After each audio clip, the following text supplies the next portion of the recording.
Normalement, le chrétien ne donne pas la vie à Jésus parce qu'il n'a pas de vie à donner à Jésus. Alléluia. On ne donne pas sa vie à Jésus-Christ. Quand on parle de conversion, la conversion, ce n'est pas donner.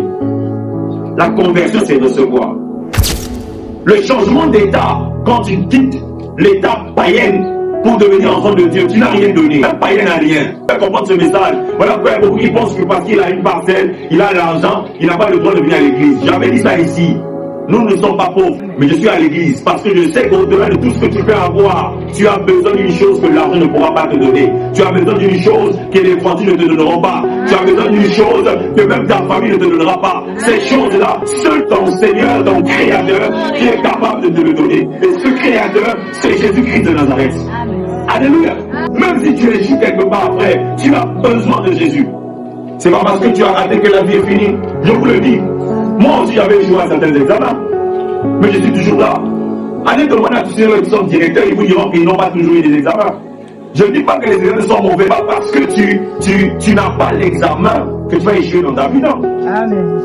Tu as manqué un examen, mais tu n'as pas échoué dans la vie. Amen. Qui va donner bon amen. Amen. Tu as besoin de ce poids spirituel qui va donner bon amen. Ton poids dépend de ta dimension. Ton poids dépend de ce que tu bâtis dans le secret avec Dieu. Ça, je veux dire par le diplôme, mais par des profondeurs. Le poids spirituel, ou je dirais les poids spirituels, se mesurent par des profondeurs. Le premier poids spirituel, la prière, elle forge le poids intérieur. Luc chapitre 18, le verset 1er, la Bible dit quoi? L'homme prie toujours et ne se relâche point. Jésus est en train d'expliquer dans ce texte de base qu'un homme devrait prier. Un homme doit prier sans se relâcher. Un homme doit prier sans se fatiguer.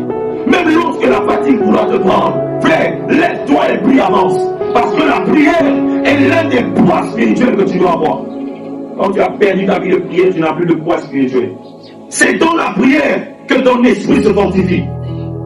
Il y a un monsieur qui me disait, pasteur, aide-moi à voir. Aide-moi à voir, aide-moi aussi à voir gaga. Donc, aide-moi gaga. Ça veut dire qu'ils boivent, ceux qui suivent Internet, qu'ils boivent ou pas, il finira toujours par mourir. Donc, laisse-le seulement boire. Et il me disait, j'ai des problèmes. Laisse-moi boire pour oublier. Frère, je vous le dis, on n'oublie pas les problèmes avec une bouteille de Castel. On n'oublie pas les situations que tu as avec une bouteille de Turbo. Après avoir bu des casiers de 33, de 34, de 35, je t'assure, à ton réveil, tu vas trouver les mêmes problèmes là où tu les avais laissés. Amen. Je vous le dis. Non, parce qu'à la même moment, il m'a dit, d'accord, big moulou va vous saouler. Maman, tu vas finir de boire. Tu vas te saouler. Tu vas rester célibataire. Tu vas jamais te réveiller comme ça, te marier. Parce que la boisson ne résout rien. Dis Amen. Amen. La boisson ne résout rien.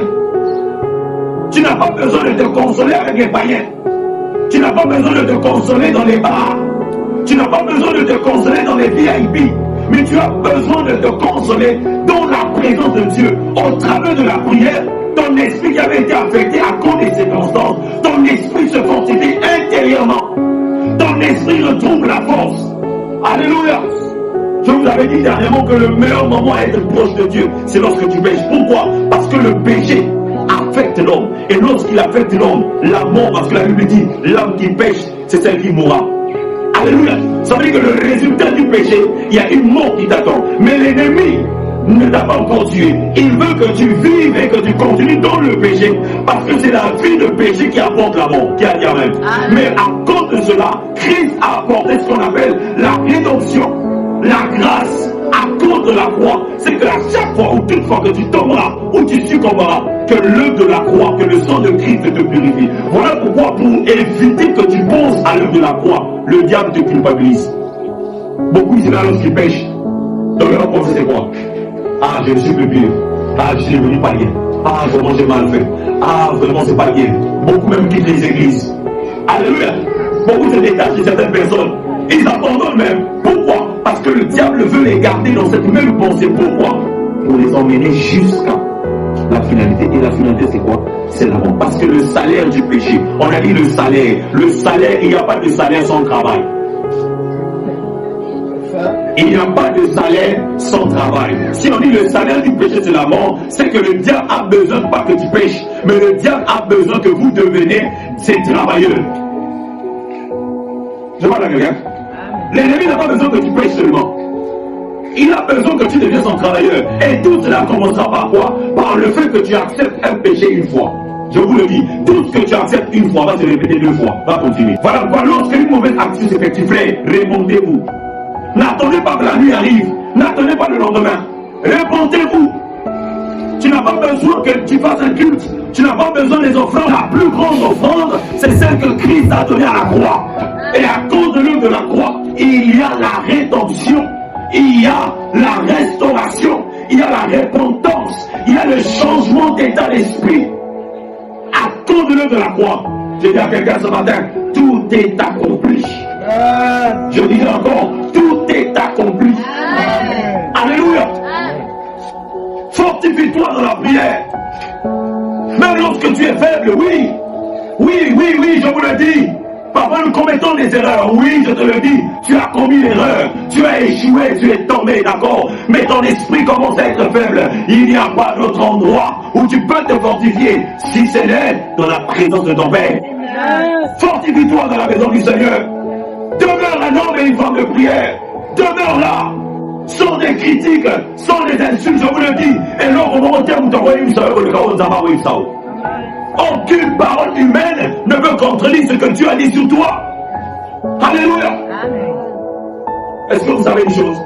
Même entre un père et un fils, même si le fils a détruit la vie du père, lorsque les hommes du quartier vont critiquer cet enfant, lorsque les gens du quartier vont dire que cet enfant est sorcier, c'est pas grave, je vous le dis. Même lorsque le propre père viendra dire à son fils que tu n'es plus mon fils, que toi et moi c'est fini, à cause de ce que tu m'as fait, je vous le dis, les paroles de ce père ne vont jamais annuler ou arrêter l'alliance qu'il y a entre lui et cet enfant. Je vous le dis. Voilà pourquoi je l'ai dit, ce n'est pas le péché qui va te séparer de l'amour du Seigneur. Eh oui. Même si les gens parlent, même si les gens te critiquent, même si les gens t'insultent, à cause de ce que tu es en train de vivre, je vous assure, frère, demeurer dans la présence de Dieu. En Igala, quelqu'un disait, il faut te fortifier, que ton feu s'intensifie, que ton autorité se construit. C'est dans la prière que tu construis ton autorité. C'est en priant, frères et sœurs. Alléluia. Un homme sans prière, il est léger dans le monde spirituel. Un homme sans prière, une femme sans prière, tu es légère. Tu es léger, tu ne pèses pas. Alors, beaucoup ici, leur vie se mélange à tout. Leur vie se mélange à tout. Parce que toi-même, tu ne te connais pas. Tu ne connais même pas qui tu es. Tu es léger spirituellement. Alléluia. Tu ne pèses pas. Remarquez, je vous dis la vérité. Allez-y dans un carrefour. Mettez un morceau de papier là. Faites un tour à la maison, revenez. Est-ce que vous allez trouver le papier là-bas? Pourquoi? Parce que c'est léger sur le papier. C'est léger. Il va être emporté par quoi? Par le vent. Mais si vous prenez une brique, vous le déposez là, vous allez partir. Vous allez le trouver là. Pourquoi? Au-delà des vents, il ne peut jamais être emporté par un vent. Pourquoi? Parce qu'il pèse. Beaucoup de gens sont instables dans les églises parce qu'ils ne pèsent pas spirituellement. Beaucoup même de ses serviteurs sont instables.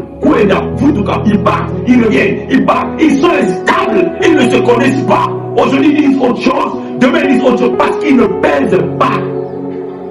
Ils n'ont aucun poids spirituel. Ils n'ont aucun poids. Mon frère, ma soeur, cherche ce premier poids, la prière. Cherche ce premier poids, la prière. Alléluia. Fais de la prière l'un de tes poids spirituels. Est-ce que vous savez que tu peux parler fort, mais tu ne pèses pas? Tu peux crier, mais tu ne pèses pas. Alléluia.